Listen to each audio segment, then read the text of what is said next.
bit ahead of us in that regard. Anyway, I think we'll get started. Thank you everyone for joining today. We have James Dyke speaking to us. He's an Earth system scientist as well as a writer and author.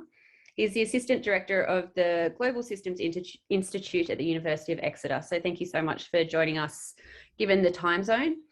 He's also a Fellow of the Royal Society of Arts and a Fellow of the European Geosciences Union. He serves on the editorial board of the Journal of Earth System Dynamics. He writes a regular environmental column for a UK newspaper, and has written extensively for international publications such as The Ecologist, The Guardian, The Independent, and The Conversation.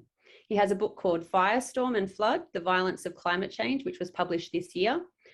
And James is also a regular contributor to UK and international media, which includes BBC Radio and TV. So with that, I'll leave it over to you, James, and we're really looking forward to hearing what you have to tell us today. Many thanks. Many thanks for the invitation. I will begin with the whole Zoom share screen shuffle, which hopefully is going to work like this. Does that look good? Looks good. You can see a title slide, Net Zero Facts, Theory and Wishful Thinking. Okay. It's all there. Yeah, great. Excellent. Right. And the plan is that I'm going to be talking for about 45 minutes. I do have lots of slides, but don't panic. I tend to get through things quite quickly. And then we'll have some time for discussion at the end, because I really do enjoy and value these kind of discussions, because I'm still trying to figure an awful lot of this stuff out myself. So let's begin. I think the reason I'm here today is because of a conversation article that I was a co-author of. We published back in April 22nd, and the title of it, rather provocatively, admittedly, Climate Scientists: Concepts of Net Zero is a Dangerous Trap. No, I've written a lot for the conversation. I think I started writing in 2013, 2013, I think. I must have written over about 50 articles for them. I really enjoy the conversation. You've probably heard about it already. If you haven't, do check them out. Conversation Australia is an excellent outfit.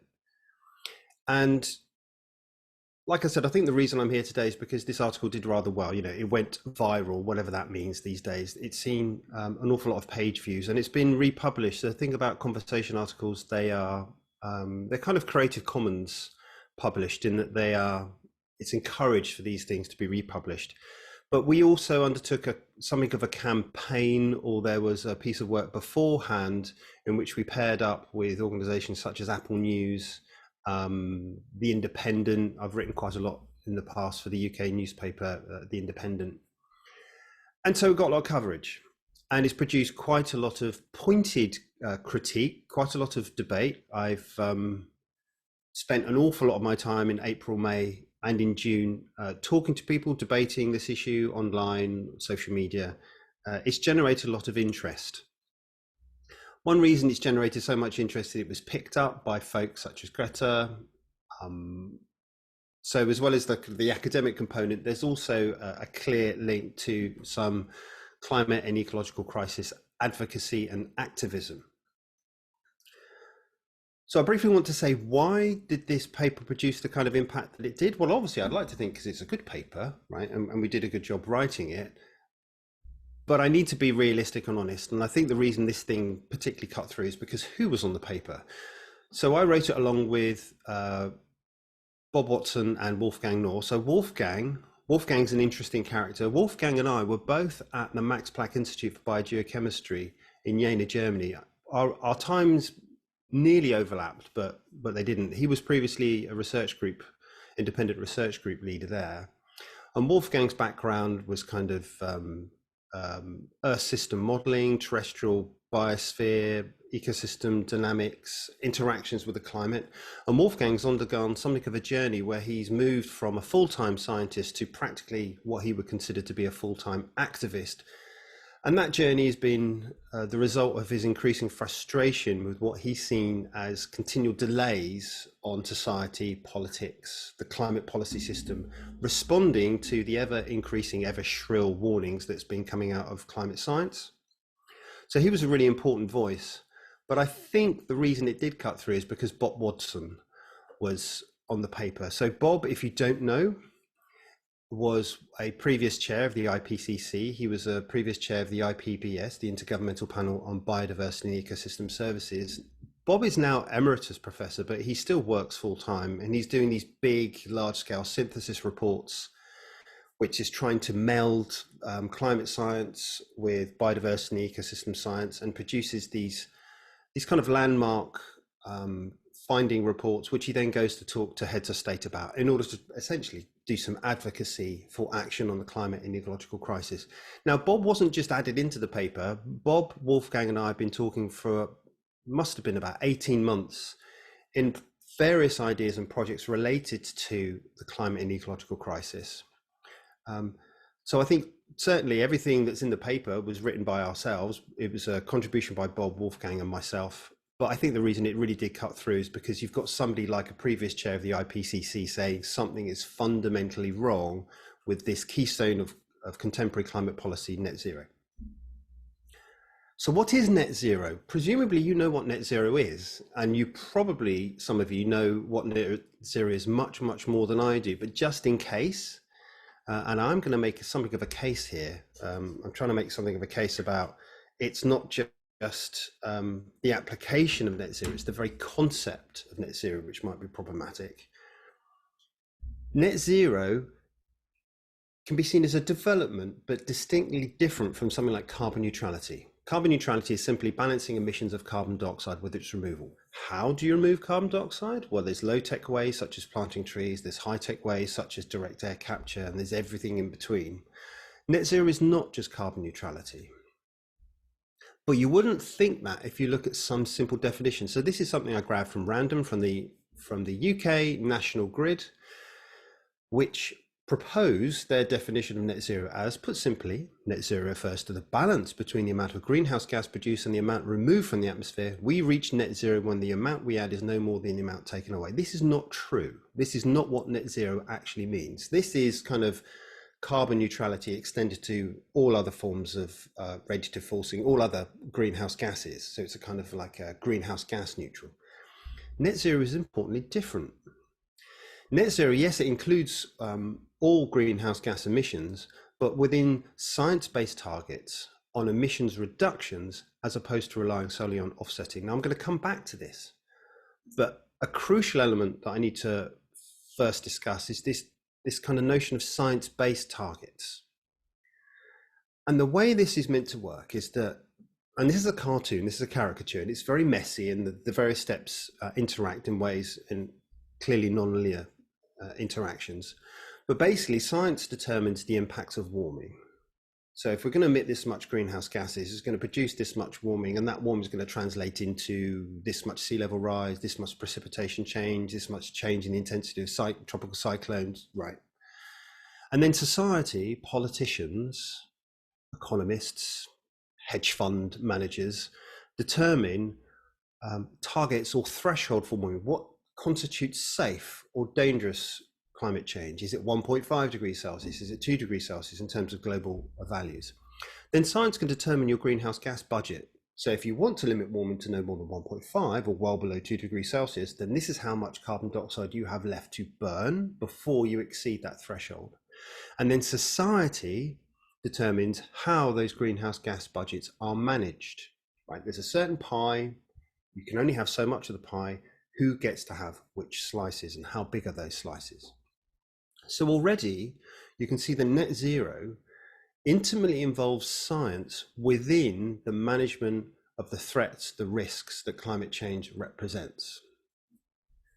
Now, we've seen that historically through RCPs, representative concentration pathways, because what scientists have done is they said, okay, well, look, what we can do, we can translate emissions into changes in concentrations of carbon in the atmosphere, and then we can translate those concentrations into kind of radiative forcing or warming, and then we can translate that warming into impacts. We can then explore scenarios whereby those concentrations change over time. So that was the sort of the original RCPs, and we'll talk about the shared socioeconomic pathways later. What this means is that net zero does not just mean ending anthropogenic radiative forcing. Some people, one of the initial responses to our article was you can't take issue with the notion of net zero, because net zero just means stopping the radiative forcing. If we're removing as many greenhouse gases as we emit, then we've stopped our overall impacts on the climate. So how can you possibly disagree with that? How could you possibly find that's a problematic concept? Surely it's not a problematic concept. It's how it's been implemented, it's how it's being evolved, how policies are being formulated on the back of it. And I kind of want to stick to my guns, and maybe this is something we'll have in the discussion. I don't think net zero means that. It's not just about ending radiative forcing. It's about the use of science. It's about the use of science-based targets. It's about trying to manage climate risks within what's meant to be a science-informed climate policy system. Now, since we've published the article and since I've had lots of discussions and interactions with people, I have been incredibly embarrassed to discover a whole bunch of research and scholarship which I was absolutely ignorant about, which have been making many of the same arguments much better, in a greater level of detail, much more eloquently. I could cite you a whole bunch of stuff, but I'm going to give you just one of Wim Carton's paper. So even worse, Wim works at Lund University, which Wolfgang still has his affiliation, and we didn't know him, we didn't know his work. So the first thing I would do, or my first recommendation today, is if you're interested in this area, go read this article, Negative Emissions and the Long History of Carbon Removal. It's a great paper. So if I've piqued your interest and you really want to understand what's going on, go read this one. It's great, right? What does this paper say? It says lots of things, but for today, in relation to our contribution to this debate, it made the case, and certainly we're trying to make the case, that net zero is built on the narrow techno-economic framings that characterize integrated assessment modeling. I'll talk about IAMs shortly, but again, it's trying to make the case that net zero just doesn't mean ending radiative forcing. Earlier scholarship, so these are basically snips from the article. Earlier scholarship, particularly from the critical social sciences, is seldom engaged with by the negative emissions research community. Yep, yeah, here's an example. We missed pretty much all of it because we just weren't looking, because we were probably willfully ignorant. And the importance of seeing continuity in the carbon removal discussion and calls for more engagement with existing social science scholarship on the subject. Now, one of the things that I was very keen to do in this article was to try to explain, try to give an overview of the continuity of the kind of discourse within the climate policy system. Net zero is sort of the latest manifestation of the climate policy system wrestling with the need to undertake rapid decarbonisation and largely kicking the can down the road again. So let me just jump into then what our case against net zero was. What is our axe to grind here? We could have started at many points. We could have started with Svante Arrhenius or Eunice Foote, but we wanted to start with Jim Hanson's 1988 testimony, a famous testimony to US Congress, in which Hanson basically argued that we can see the signal of anthropogenic forcing on the climate. We can see the signal of the warming that we are responsible for the production of greenhouse gases. And if we don't undertake rapid changes to our energy policy initially, we're going to see further warming, which is going to be dangerous. So the climate is warming. We can be increasingly clear about our role and our responsibility. And if this warming trend continues, we're going to be in real trouble. This is cited by many people as being, at least the beginning of the high profile climate action, where climate change, the impacts and risks and threats on climate change begins to cut through. Okay, well, let's fast forward to the Earth Summit in 1992, which was a landmark international event where climate change and the risks of environmental change were perhaps for the first time seriously addressed by the international community. Yes, there'd been Earth Summits before, back in the 1970s, but it wasn't until Rio that you saw some really important substantive actions. You see the Rio Declaration with its 27 universal principles, following on from the Brundtland Sustainability Report, the notion that yes, economic growth has delivered all these benefits to humanity, but if economic growth continues to be conducted in an unsustainable way, then we're going to be in serious trouble. So growth, development must be undertaken in alignment and in accordance with these sort of 27 universal principles. It was a formation, or led to the formation, of the UNFCCC, the United Nations Framework Convention on Climate Change, and it started the Commission on Sustainable Development. So it was really key step in the modern synthesis, the modern environmental movement, and the application of that to power, the involvement of international politics, the involvement of national state actors. 5 years later, there was, at the time, an awful lot of optimism surrounding the Kyoto Protocol. So the notion of the Kyoto Protocol was that, it sounds quaint now, what we were, because we know what happened from the 1990s, but just bear with me. Imagine we're in the world in 1997. We agreed that we would cut greenhouse gas emissions by, on average, around 5% by between 2008 and 2012. So in the next 20 to 30 years, from 1990 levels, there would be a decrease of around 5%. And that was directly motivated by our understanding of the risks of climate change.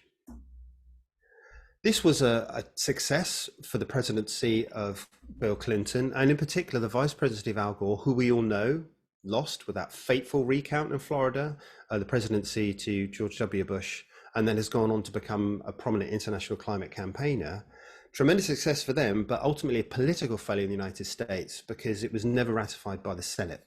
The Republican-controlled Senate refused to ratify the Kyoto Protocol, even though a whole series of carrots were dangled and incentives. Now, one of the incentives at the time was that the United States was promised that it could include its natural terrestrial ecosystems as a form of carbon offsetting, as a sequestration, as a point of sink for its emissions. And the argument was, look, there's an awful lot of forests in continental United States. So when we are calculating that 5% emissions reductions, when we're calculating the United States' total contribution to climate change, then we should subtract out the amount of carbon which is sequestered down by these forests, with clearly the motivation being that would soften the blow for required decarbonisation, because at the time, certainly within the Republican Party, and not just the Republican Party in the United States, significant elements in the Democrat Party and other parties worldwide, 5% reductions from 1990 levels would be represented as an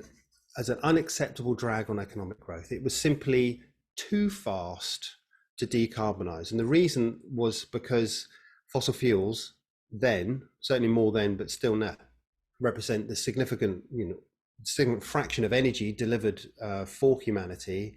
That energy is required for economic growth, for material energy consumption as economies grow larger. If you turn off the tap of fossil fuels, then you're going to produce a break, and that break was going to produce an unacceptable economic impact. In some ways, we are still having exactly the same arguments. It was around this time, the late 1980s, early 1990s, that we see the first integrated assessment type modeling exercises happen. And part of this talk, there's a kind of a dual track. There's what's been happening in regards to net zero, and then underneath that, there's what's been going on within climate science, the academic community. And an important role of the academic community has been the production of these initially very simple. So this is DICE, Dynamic Integrated Climate Economy, by Nobel laureate William Nordhaus, and he was given the Nobel for Economics, or the Nobel Prize for Economics, largely on the basis of his work on the economics of climate change. And these initial models, DICE is a very, very simple model, and it tries to link climate policies with the impacts on the economy. Now, already back here, what is this, 1992, he says in the abstract here, evaluation of 5 policies suggests that a modest carbon tax would be an efficient approach to slow global warming, whereas rigid emissions or climate stabilized approaches wouldn't impose significant net economic costs. Again, right from the beginning, certainly baked into the assumption of integrated assessment modeling, then as is now, is that what we're trying to do is minimize harm. You might assume we're trying to minimize harm on the climate. It's not actually, it's minimize harm on the economy. And if you undertake too rapid mitigation, if you undertake too aggressive climate policies, then you're going to put a brake on economic growth, and therefore there's going to be a potentially significant delta between the economy that could have been if you hadn't been so hasty, and all this growth and the wonderful things that come from growth by the end of the century, and the climate safe or the playing it safe economy, which should have much less economic growth. Significant opportunity cost, significant lack of growth. So the underlying assumption of all integrated assessment models, then as is now, is that we kind of live in a perfect world. We live in a world of market optimization where the role of state actors is to allow markets to just figure it out. They might not necessarily have perfect information and make rational, perfect choices all the time, but the role of policymakers within the climate policy context is to basically give signals, motivations, nudges to a series of markets which then respond and adapt.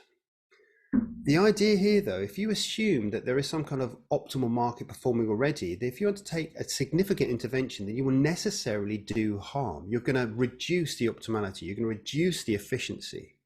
So already we can see baked in from the very beginning is this notion of you can only ever undertake necessarily incremental change, tweaks, nudges, suggestions. You can't do anything radical. You can't do anything restructuring in regards to national, certainly the global economy. Okay, so that's the sort of the integrated assessment modeling, which was beginning to spin up in the late 1980s, early 1990s. With regards to how we're going to undertake something like the Kyoto Protocol, there were two main ways we're thinking about it. One was energy switching. Let's say go from coal to gas, because you produce fewer emissions with gas than you would coal. But then there was also the argument of something called clean coal.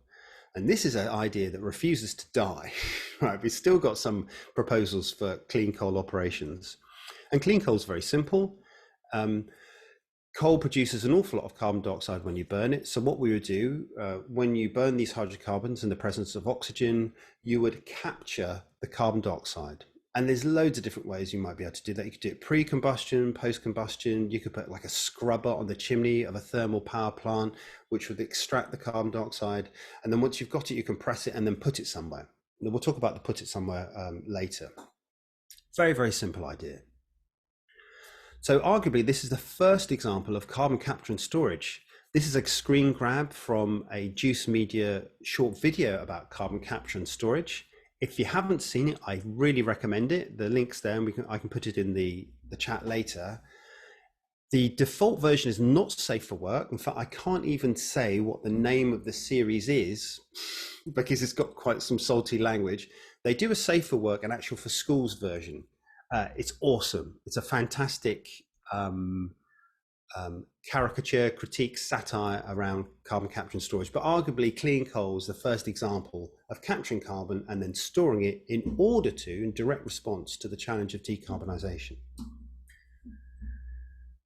Now, here's a grab from the Global Status of Carbon Capture and Storage Report 2020. And at first blush, I mean, the report is very nice. It's very glossy, lots of exciting projects going on. There's tremendous innovation. An awful lot of money is going to get funneled into this area. I just want to use this to highlight a few things. The first thing is that when you look at these reports, they always measure the capture capacity typically in terms of million tons a year. And some of these numbers, 4 million tons, 3 million tons, 7 individually, it's quite reasonable. You add them all up, you think, okay, I mean, it's early days. This is looking quite promising. This is capacity. I don't know, and I would love for somebody to tell me if it exists. I don't think it does. I've been talking to Glenn Peters about this. I don't think there's any integrated record of how much carbon is actually sequestered. I'll talk about why that is later, but these are capacities, and it's almost always the case that every single one of these facilities does not operate at capacity, and certainly when it comes to storage, the sequestration, it's nowhere near these stated capacities. That's the first thing. The second thing is that carbon capture and storage is not a new idea at all. I think it was the chemistry and engineering was first developed in the 1930s in the United States. And the first commercial operations can be traced back to the early 1970s. I mean, it's nearly 50 years ago, and is used for natural gas processing. When you extract methane from the ground, you're extracting methane, natural gas, because you want to burn it and do things with it. It often comes with an awful lot of carbon dioxide. Previously, that CO2 was just vented to the atmosphere. Back in the 1970s, they realized you could actually capture that carbon dioxide and then use it. What would you use it for? You'd use it for something called enhanced oil recovery. And this is almost all of the significant commercial applications of carbon capture and storage. You capture the carbon dioxide and then you push it back down underground in order to get more hydrocarbons out of the ground.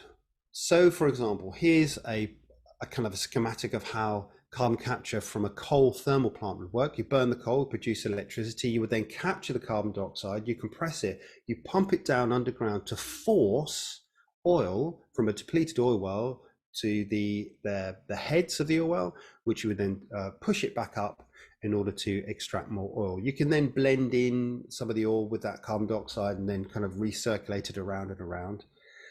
There's the argument that this could actually be carbon negative if it takes more carbon to push back down into the ground than it takes to get up out of the ground. But of course, it depends where the carbon's coming from. If the carbon's coming from burning coal, then this is not a relevant climate solution, right?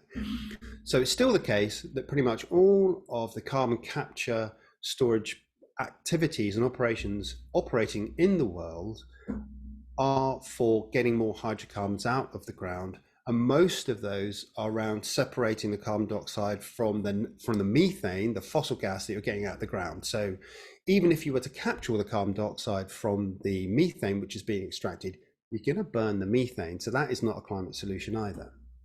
So really CCS means CCUS, carbon capture, utilization and storage. And even in those operations where they say they've got dedicated geological storage, they really are just going to bury it. Often, or at least in some instances, that burial comes when they have exhausted utilization opportunities. Let's try and ship it to a oil field for EOR. Let's try and sell it to the drinks industry because they always want carbon dioxide. And if you can't do any of that, then we'll just put it underground and then we'll kind of put that in the geological storage box. Okay, I need to get on with this. I promised I would keep to time, and already I think I'm wildly over limit. Don't worry, I'll speed it up. Right. So, COP15 Copenhagen Accord 2008. What a disappointment that was. Okay. Well, by that time, clean coal, it was clearly not going to work. There's a number of reasons why clean coal was never going to work. In countries such as the United Kingdom, it was never going to work because we basically got off coal. We've energy switched. We've energy switched from coal to gas. But it's not just because we're using less coal. The energetics and economics never work. The reason we burn thermal coal for electricity is because it's cheap. A lot of bang for buck. You start putting scrubbers and pipeways and do all the sequestration development work, it gets really expensive, and you kind of remove the point for burning coal in the first place. So clean coal is a myth. It doesn't work. It probably never ever will work. So let's fast forward to the Paris Agreement, the landmark Paris Agreement. A stellar success. We all understand how important this was, certainly for the global south, because 1.5 degrees Celsius represents dangerous climate change for them. Certainly beyond that, they risk, in some nations, they risk existential threats because they will be underwater. What would that mean?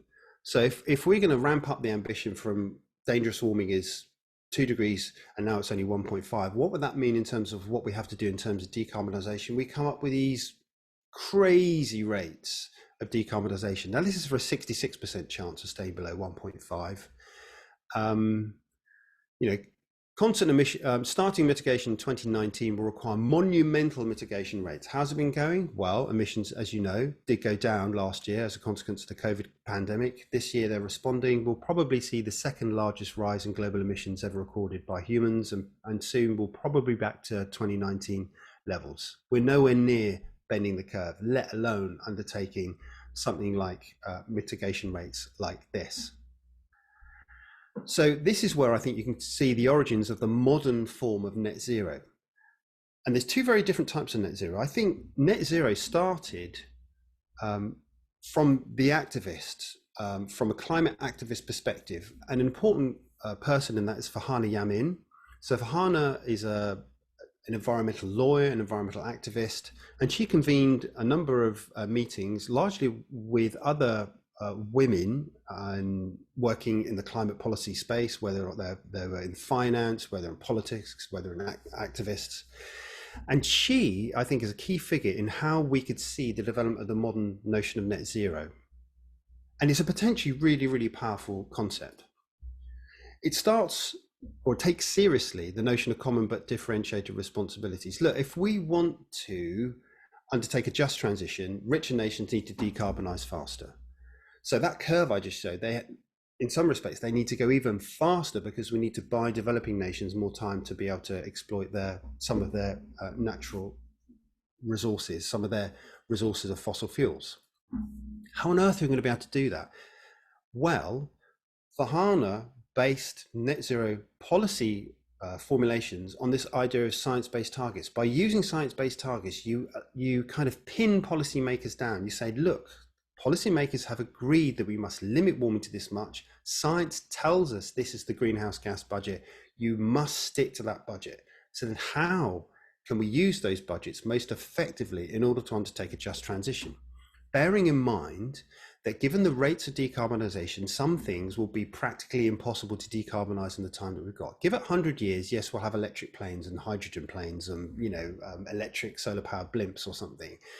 Given maybe hopefully less time, we'll have carbon production, cement factories that will not produce an awful lot of carbon. We'll have renewable powered zero carbon steel. There's been some exciting ideas around these ideas, but they're just not going to happen in time.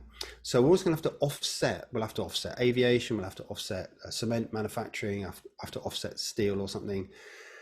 So we can use these notions of offsets within the concept of a net zero budget to try and encourage richer nations to go as fast as they possibly can. Right. Unfortunately, how did that get translated? How did the climate policy system, this big international sprawling nexus of politicians and businesses and academia, how did it respond? Well, it assumed a perfect world again, right? It assumed that we're going to do that through relative small tweaks and nudges and policy interventions. So earlier on, I mentioned DICE, Nordhaus's original, very simple integrated assessment model. Now we've got like the big six of message, image, remind, GCAM, aim, and which. And some of you here might be intimately involved in the formulation of these integrated assessment models. And these are key components, certainly with regard to the IPCC reports, when national government, state actors are thinking about what kind of scenarios they could be looking at. So these are shared socioeconomic pathways, which are sort of developed on from the representative concentration pathways. And they are the outputs of a very small number of very complicated, complex models that explore what do we need to do in order to limit warming to no more than 1.5. So for example, 1.9 watts per square meter would give us a warming of somewhere between 1.3 and 1.4, this kind of purple line. And you can see that emissions reductions need to go down very quickly and in a sustained way for the rest of the century. How are we going to do that? Well, we do it with relatively minor, incentives, tweaks, nudges. Certainly, if you're looking at the radical kind of changes of decarbonisation that you might expect would be the response of let's limit warming to no more than 1.5, then these models by design rule out large, significant, discontinuous, transformative actions. They assume that the global economy will work in essentially the same kind of way. They can't, by design, look at radical restructuring. Okay, that's fine, but that's a really important assumption which gets baked into an awful lot of the academic work and also the interpretation and application of these kind of models. Also, it's important to bear in mind that when we're coming now to 1.5, the very best outcomes that you'll get, certainly for working group 3, is that we're essentially into a coin flip territory. The only scenarios they'll present are ones in which we basically got a 1 in 2 chance of limiting warming to no more than 1.5. These models are important. I've just given you a random kind of article, and also just to give the impression here that they are a kind of an international community of not a very large number of people. Certainly when it comes to working group 3, there's not a big number of people who are determining which kind of scenarios go in, which kind of scenarios go out when it comes to these kind of integrated assessments. The other thing, of course, is that if you want to get anywhere near 1.5 and arguably 2 degrees, you're going to be involving significant amounts of net zero, significant amounts of carbon dioxide removal. Now, by the time of the Paris Agreement, given the need to reduce, not just reduce, but remove significant amount of CO2, all eyes were on BECCS, bioenergy carbon capture and storage. Here's a nice little article from Carbon Brief about how BECCS became climate change savior technology. I just want to draw your attention to this bit where they say that even though they have yet to be demonstrated at commercial scale, negative emissions technologies, typically BECCS, are now included by climate scientists in the majority of model pathways showing how the world can avoid the internationally agreed limit of staying below 2 degrees Celsius. Right, they are now included by climate scientists.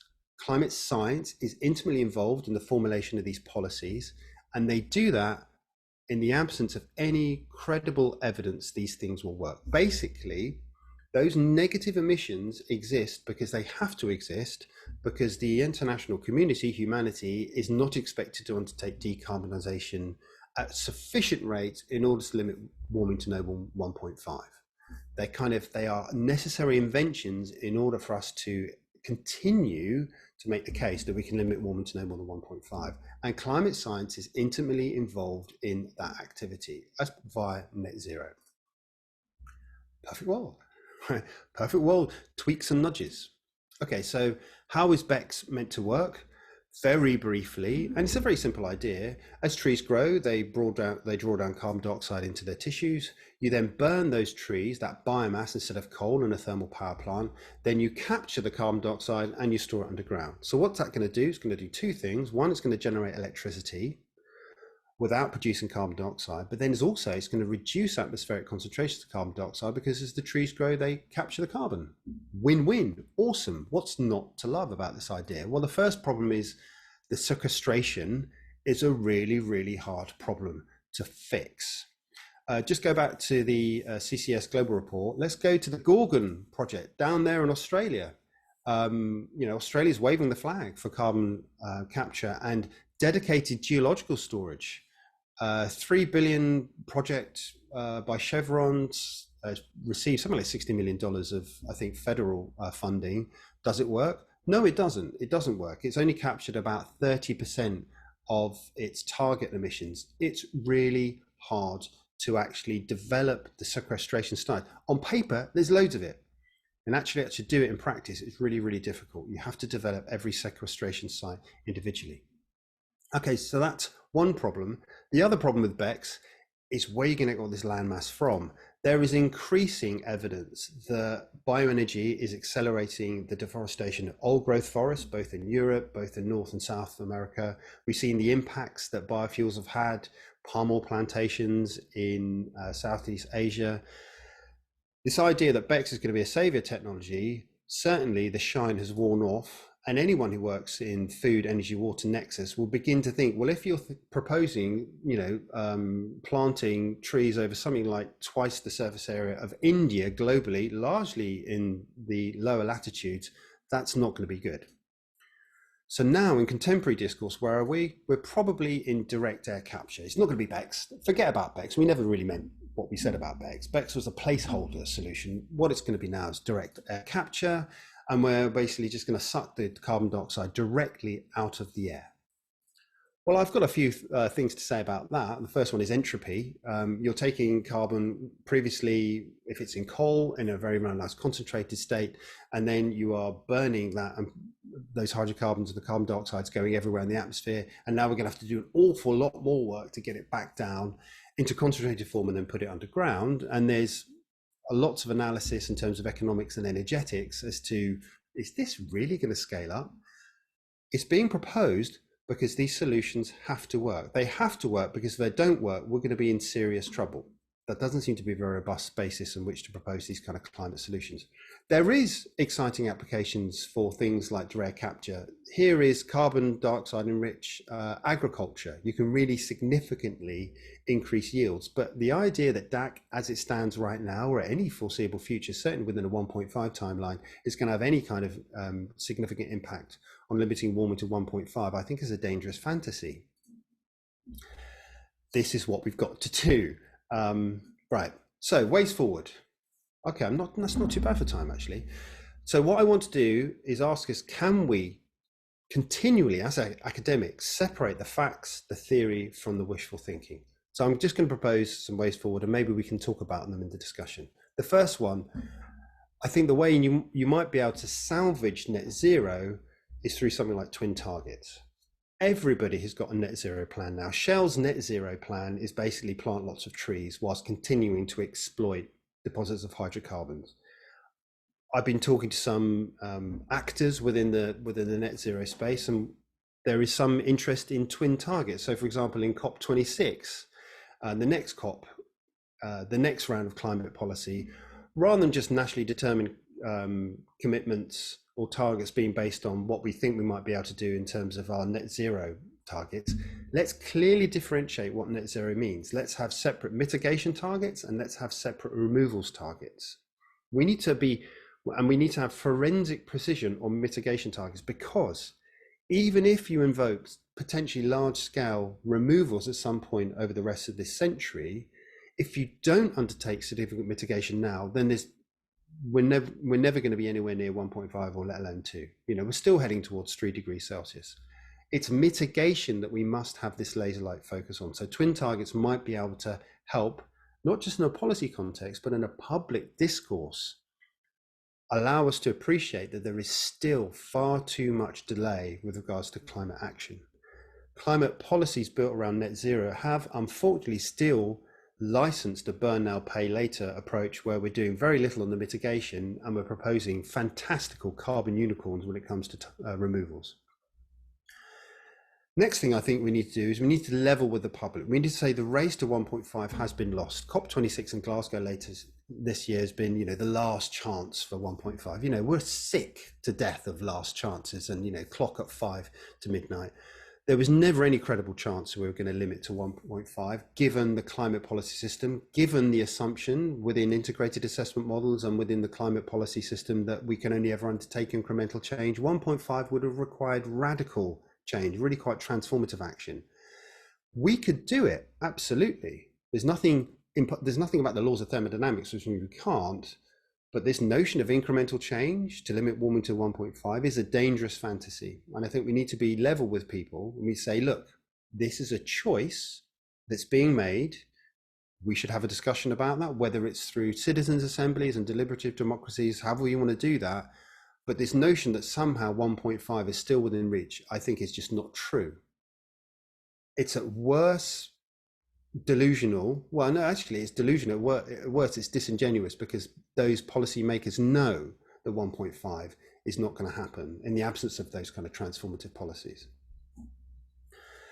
We are beginning to see that getting translated. So this is Working Group 1, AR6, that was published earlier this year. And you can see now, with regards to SSP 1.9, the most optimistic, a coin flip that will hopefully limit to warming to no more than 1.5. Well, it's now officially in overshoot territory. We've been in overshoot territory ever since somebody proposed 1.5.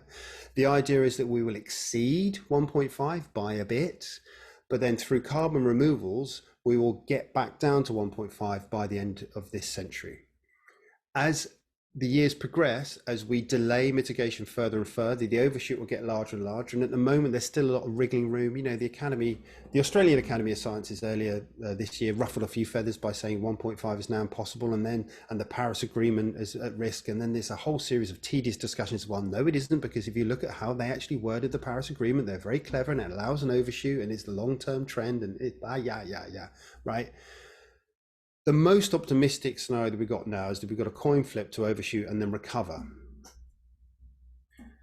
What this means is that net zero actually means net negative. When people are talking about net zero policies, when there's the public discourse about net zero, it means net negative. It means a significant intergenerational debt. It's our kids, our grandkids, our future generations who are going to have to figure out how to remove 5, 10, 20 billion tons of carbon dioxide from the Earth's atmosphere for decades, maybe even centuries, total carbon removal periods. And if they don't, they face potentially significant and rapid climate change. That's what it means. It means a significant intergenerational debt. That's what net zero means, because it actually means net negative. It means overshoot and then a correction. At some point, long down the point of our policy horizons, think about policy horizons of 4 years, we're talking about 40. If you're talking about climate impacts, you should be talking about 400 or 4,000, right? It's kicking the can down the road and assuming that future generations are just going to figure it out. So I think for the third thing we need to do, we need to get back to reality. We need to base removals on robust science. There's lots of back of the fag pack calculations for where can we put carbon, trillions of tons probably in geological reservoirs. Where is the work being done to understand how much we don't even know how much is actually sequestered right now, right? Beyond all the smoke and mirrors. And remember, these companies have every incentive to try and, state how much they can sequester, just like the fossil fuel companies had everything to gain by overinflating their available deposits, because their value is intimately linked to how many hydrocarbons they can get access to. So now these other companies intimately linked for how many hydrocarbons can be stuffed back down into the ground. It's really, really hard. So we need to undertake painstaking and tedious work to understand what is actually being sequestered. How was it done? What were the engineering challenges? And what are the realistic ways? Once we know that, we can then have a credible plan, a credible number for the amount of removals, which we can put into a twin targets approach. That then determines what we should do in terms of mitigation. We can only really realistically remove this much. And that means we're going to have to mitigate that much if we agree for a limiting warming to no more than 1.5 or 2 or whatever it is. I briefly want to say that there is a whole way in which we can think about net zero in terms of discourse for delay. So certainly technological optimism, don't worry, it's going to be okay, future generations are going to figure it out, is one discourse of delay. That's just an example of some fantastic work that was been done. I'll put this link in the chat. It's wonderful, but we don't have time to talk about it now.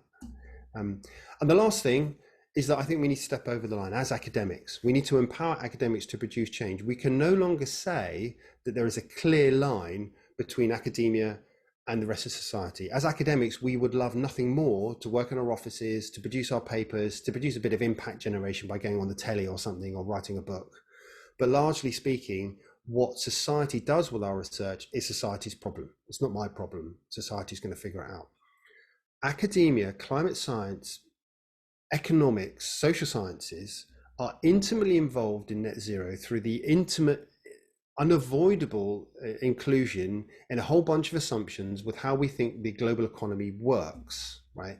So already we've stepped over that line. Academia is already firmly enmeshed within net zero policies. So we can't continue to claim that it's not our role to take a more active, engaged position in some of these debates.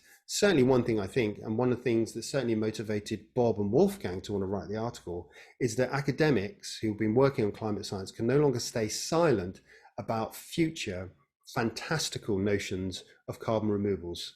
Wolfgang did work on carbon sequestration potential of forests in the early 2000s, and then watched in horror as that, in part, some of that work kind of led to the deforestation of old growth forests, right? So yes, that's one immediate way, but I think we could do much, much more. What could we do? Well, there are some famous examples. Here's Jim Hansen, 1988, in his testimony to Congress. Here he is in 2011 being arrested outside of the White House in order to protest against US energy and climate policy. Here's Farhana in 2014, around the time that she was developing those net zero policy ideas. Here she is being arrested by the London Metropolitan Police in 2019 as a consequence of her gluing herself outside of Shell's London headquarters as part of an Extinction Rebellion protest, and her involvement in that as a consequence of her increased frustration of continual delay and some aspects of denial around the discourse, public discourse around climate change. Surely there's got to be somewhere in between writing papers and locking yourself to railings, getting arrest, and having a criminal record. So one thing I'm just going to briefly mention at the end is that I'm involved in an international project called Faculty for a Future, which is going to try we're going to do our damn best to empower academics to become much more engaged in the climate policy debate, much more engaged in how their work is being used by politicians, perhaps within integrated assessment modeling, within wider society. And certainly when it comes to thinking about the transformative actions that we need in order to avoid climate breakdown, in order to address the climate and ecological crisis, it requires new ways of thinking. It requires new ways of acting. And if that isn't happening in academia, then what is academia for? What is the value of academia? What is the value that academics can contribute to society? To conclude, I will leave you with the words of Bob Watson, taken from our article. And within it, he says, relying on untested carbon dioxide removal mechanisms to achieve the Paris targets when we have the technologies to transition away from fossil fuels today is plain wrong and foolhardy. Why are we willing to gamble the lives and livelihoods of millions of people, the beautiful life all around us, and the futures of our children? I think this is one question that I ask myself every day. And if we could in some way respond to that, then we would, as academics and also as citizens, be living a much better life. Thank you very much. I have finished. And I will stop sharing. Thanks so much for that really interesting talk, James. If anyone has any questions, please feel free to put in the chat and then I'll read them out and build through any that are similar. It's interesting that you actually brought up the paper of the socioeconomic scenarios. We actually had Detlef van Buren as a presenter last time. So it was really good to hear, you know, his perspective of how it all comes together and the importance of these scenarios moving forward. Did he talk about the importance of including richer social dynamics such as politics? Yeah, he did that important paper, I think, reflecting on some of the limitations of IAMS. That's really testing my memory. I can't quite remember. I was 20 minutes late to that because I was teaching that day. I'm not sure if anyone else can remember if that's what he covered, if he covered that particular point. We do have one question so far. So Neroli asks, what are your thoughts on COP26 and what would success look like there? Wow. I mean, what success would look like would be a successful COP26 would translate into significant mitigation. I think that's it, right? It would translate into some form. I mean, the whole point of COP26 was meant to be acting on the Paris ambition, and this is the opportunity that we've got. This is why they're billing it as the make or break, because this is where we're going to ramp up all the ambitions. So nationally determined contributions are the mechanisms by which countries every 5 years, is it, basically say this is how much we decarbonize. And the idea was meant to act as a ratchet, because every time we go around it again, we'll increase the ambition. And so some of the UK's statements early this year was meant to kind of pump prime this ambition. I mean, it's possibly the worst government ever to be leading this kind of international. Can you, Boris Johnson, you know, a serial liar. I mean, it's documented fact that the man is a serial liar, cannot be trusted. We're currently going through a completely dysfunctional breakdown with the European Union based on repeated lies and disingenuous and bad faith action. It's not leading the international community to ramp it up your ambition. So basically that's what should happen. It's not. COP26 is going to be a failure. It's going to nudge things around, and you're going to see increasing heavy lifting coming from future carbon removals because of the whole, right. So what success would look like would be a significant increase in NDCs that would translate into binding targets with some credible plans about how we're actually going to do the mitigation. It's not going to happen. And then our job is actually to think about what we're going to do next. So this is one of the things we're working on faculty for a future. What can, given this kind of almost paralysis in the climate policy system, how can we help foster the more transformative types of behaviours? Cool, thanks for that. A few more questions have come through. Yingping's asked, thanks for the talk. As a land carbon scientist, I never believed the amount of carbon sequestration as proposed in Australia and other nations. I guess that was more of a comment. So yeah, verifying what you're saying, that it's all a bit of smoke and mirrors. Christian asks, most of us are not climate scientists by your definition. What do you see the role of physical climate science in the discourse moving forward? That's a really good question. When I talk about academics stepping over the line that separates academia from wider society, and I talk to some of my colleagues, I mean, unfortunately at Exeter, we've got some of the world's best climate scientists because we've got really strong climate science group in the university, and then we also work in close partnership with the UK's Met Office in the and large scale climate modelling. And they get very, very nervous. Some of my colleagues, some friends get very nervous about the idea. Well, hang on a minute, look, I'm just a scientist. All I do is like modeling or something. They worry a lot about undermining their perceived objectivity and passion and dispassionate disinterest.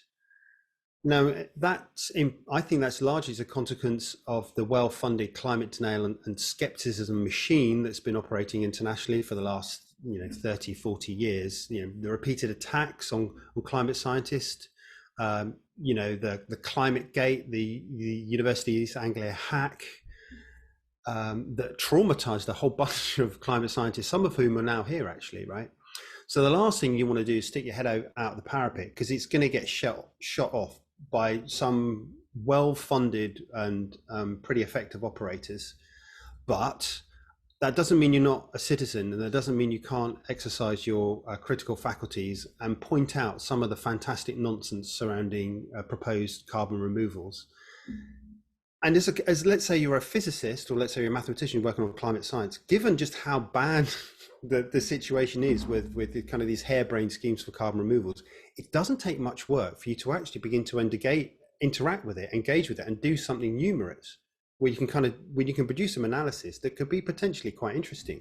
So you could think of it as taking a busman's holiday, using some of your quantitative skills to critically evaluate some carbon removal policies associated with net zero, for example. And then above and beyond that, there's multiple opportunities for you to become much more engaged through writing, through advocacy, through representing some of the climate science. Cool, thanks for that. We've got two more questions that I'll ask. One's from Jeremy.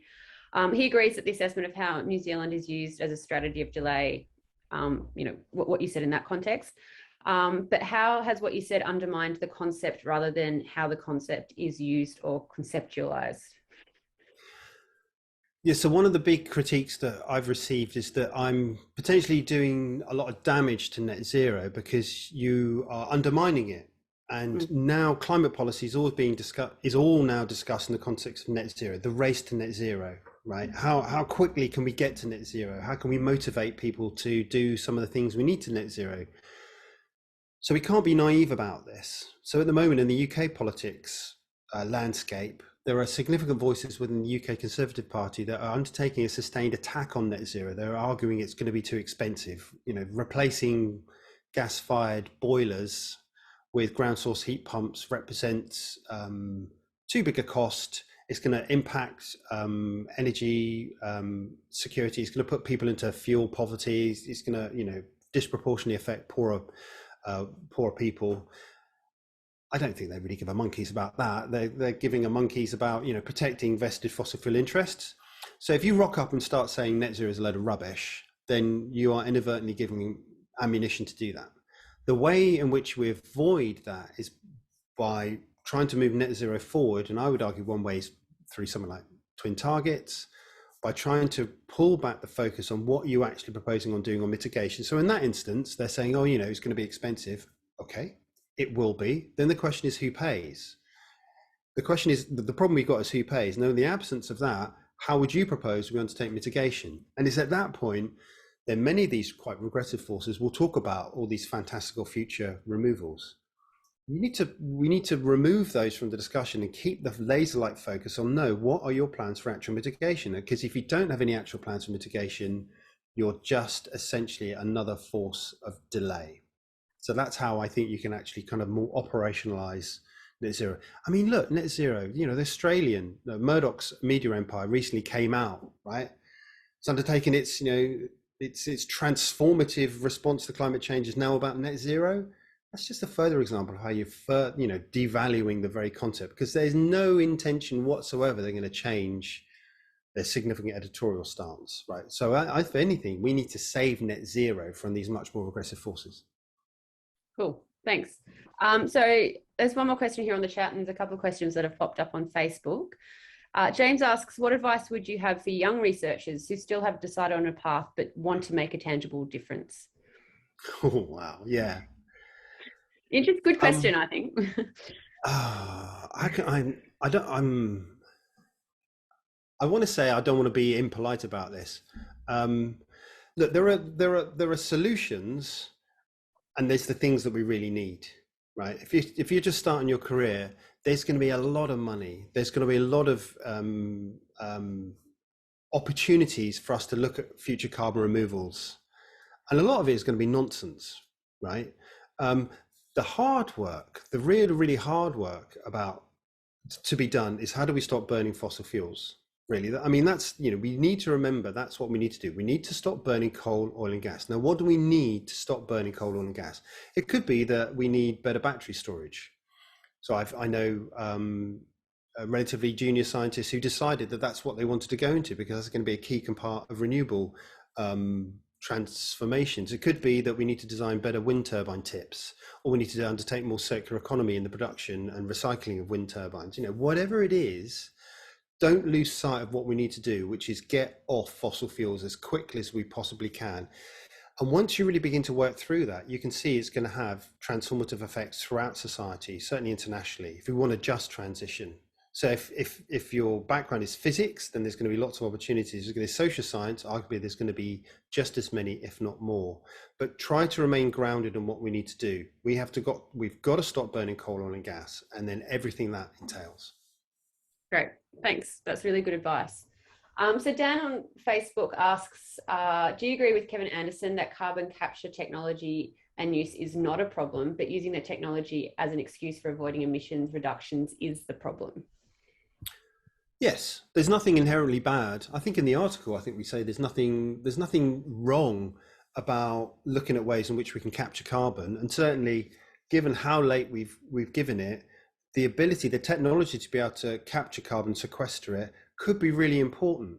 Just like, for example, solar radiation management and other forms of geoengineering could be really important, because these could almost be like ejector seats that humanity might have to pull if, for example, we were to undertake some kind of crossing of various tipping elements in the climate system, or if things work out ways in which we think are much worse, right?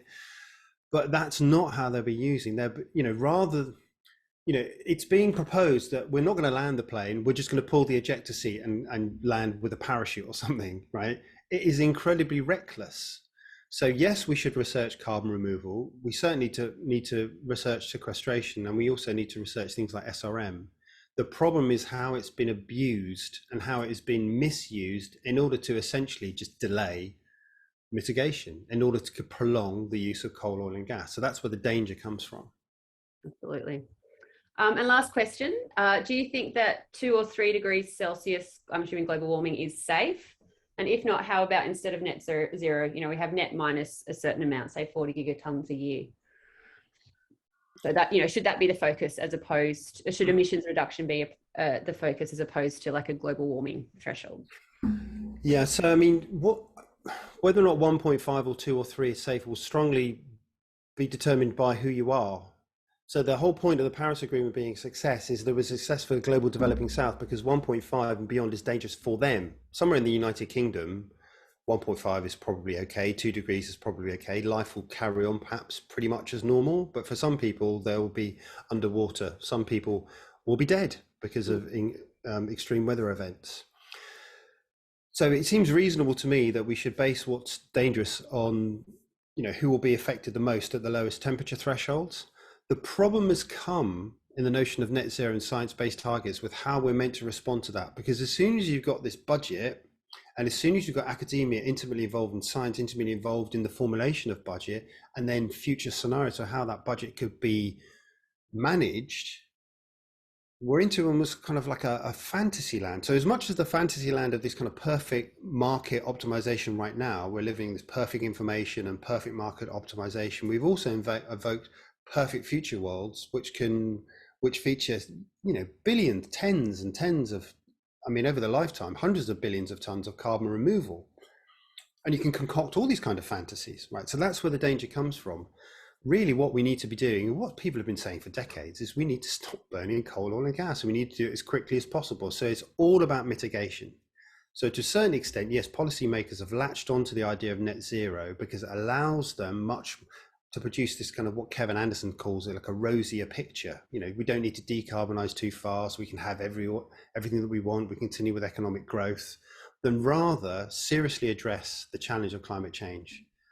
It might need radical assessments of your economic theory. You know, that's where the whole degrowth community and scholarship is coming from. You know, why do we have to continually increase energy and material consumption? Why can't we think about redistributing the existing resources a little bit more? That's the work that needs to be done. Eventually it will be done, because we won't have a budget left and we'll be facing dangerous warming. So something radical will have to happen. Yeah, really interesting. I completely agree. So we have gone over, but I think that was a really good discussion to have following your talk. I hope everyone really enjoyed James's talk, and thanks again for joining us all the way from Exeter. If you're an ECR, there is now a session in a separate link that Nathan Eisenberg would have sent around. James, I'm assuming that you've received that separate link for the ECR session. I have, yes. Okay, cool. All right, great. So thanks once again for joining us, and thanks everyone else for attending this seminar too. It's been really interesting. Many thanks.